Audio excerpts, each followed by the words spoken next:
रवींद्र साहब, ED, MHS, माननीय श्री संदीप माथुर साहब, सीजीएम मानव संसाधन, माननीय जयंत ठाकुर साहब, महाप्रबंधक मानव संसाधन, श्रीमती शिखा दुबे जी, महाप्रबंधक मानव संसाधन विभाग, श्री नरेंद्र कुमार पंचोर साहब, ओए प्रेसिडेंट, श्री विकास चंद्रा साहब, महाप्रबंधक मानव संसाधन, हमारे लाइजन अधिकारी श्री रोहित हरी साहब, हमारे बीच एईएफ के अध्यक्ष श्री बलवंत खोपरागढ़ जी हैं, आपका भी स्वागत।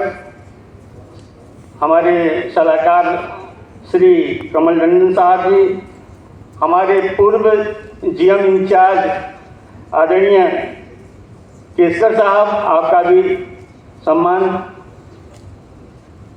सभी अधिकारीगण, स्कूलों से आए हुए प्रधानाचार्य, शिक्षकगण, हमारे एसोसिएशन के सभी सदस्यगण, विभिन्न समाजों से आए समाज प्रमुखों का मैं यहाँ स्वागत करता हूँ।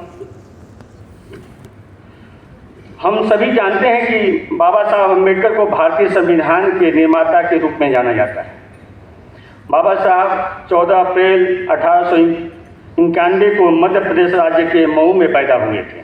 उन्होंने अनुसूचित जाति, जनजाति एवं संपूर्ण पिछड़े वर्गों के उत्थान के लिए अपना जीवन समर्पित कर दिया। वह एक महान व्यक्तित्व वाले व्यक्ति थे। उन्होंने हमेशा हमें शिक्षित बनो, संगठित रहो और संघर्ष करने का मंत्र दिया।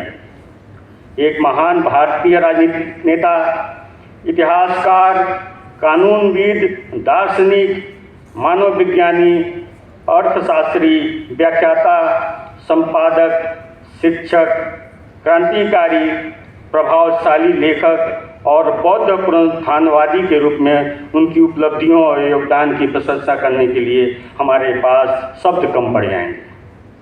उन्हें दिल से सम्मान और आदर देने का एकमात्र यही है कि हम उनके बताए हुए मार्ग पर चलने का प्रयास करें।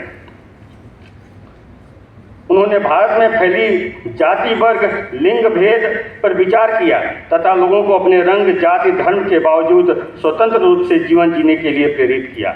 तो आइए हम सब मिलकर प्रतिज्ञा करें कि हम सदैव उनके सिद्धांतों का पालन करेंगे, हमारे देश को सभी के लिए एक बेहतर स्थान बनाएंगे। इस मौके पर मेरा आपसे कहना है कि एसोसिएशन द्वारा कर्मचारियों, अधिकारियों के हक अधिकार की बात तो हम लोग प्रबंधन से विभिन्न मंचों पर, विभिन्न अवसरों पर करते रहते हैं और उसको हासिल भी किया है। आप सबको मालूम ही है कि हमारा एसोसिएशन 2005 से बना था। तब की क्या स्थिति थी? उस समय 2 डीजीएम स्तर के अधिकारी हुआ करते थे 2005 में।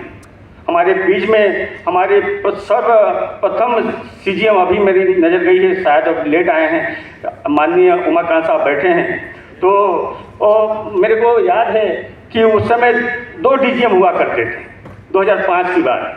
आज हमारे अधिकारी जो कार्यपालक निदेशक स्तर पे हैं वो करीब सैकड़ों की स्थिति है, जीएम, सीजीएम एंड कार्यपालक स्तर के।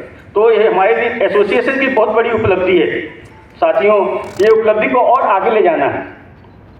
मुझे विश्वास है और मैं आपको विश्वास दिलाना चाहता हूँ कि आने वाले समय में जल्दी से जल्दी ही आप देखेंगे डायरेक्टर्स भी हमारे सेल में हमारे अपने लोग होंगे।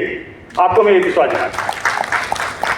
केवल अभी इस लेवल पर हमारे डायरेक्टर्स नहीं पहुंचे हुए हैं, तो मैं आने वाले समय एक ज़्यादा दूर नहीं है, आप लोग समझिएगा कि जल्दी से जल्दी ये डायरेक्टर लेवल के हमारे अधिकारी आपके समक्ष मिलेंगे। तो साथियों, इस सब का श्रेय जाता है डॉक्टर भीमराव अम्बेडकर जी को। वो नहीं होते तो हम नहीं होते। उनके न होने से हम कहाँ होते वो सबको मालूम है, लेकिन आज वो हैं तो हम कहाँ हैं ये दिख रहा है। आज हमारे बच्चे उच्च ऊंचाइयों पे पहुंच रहे हैं जहाँ पे हमें और भी आगे ले जाने की ज़रूरत है। साथियों, आने वाले समय में हमारे महासचिव जी ने हमारे पूरे एसोसिएशन का आपके सामने एक चित्र खींचा है कि हमारी क्या उपलब्धियां हैं। आने वाले समय में हमें और क्या करना है उसका रूपरेखा आपके सामने प्रस्तुत है। हम उसी पे काम कर रहे हैं। हमारे कुछ सामाजिक हमारी काम हैं जो हमने प्रबंधन के सामने रखा हुआ है। आज हो सकता है हमारे मुख्य अतिथि आदरणीय पवन कुमार साहब कुछ ऐसा हमारे लिए आज आपके सामने रखेंगे जिससे हमारा समाज बहुत ही प्रसन्नचित्त होगा। तो मैं इसी शब्दों के साथ मैं अपना उद्बोधन समाप्त करता हूँ। जय भीम, जय भारत, जय छत्तीसगढ़।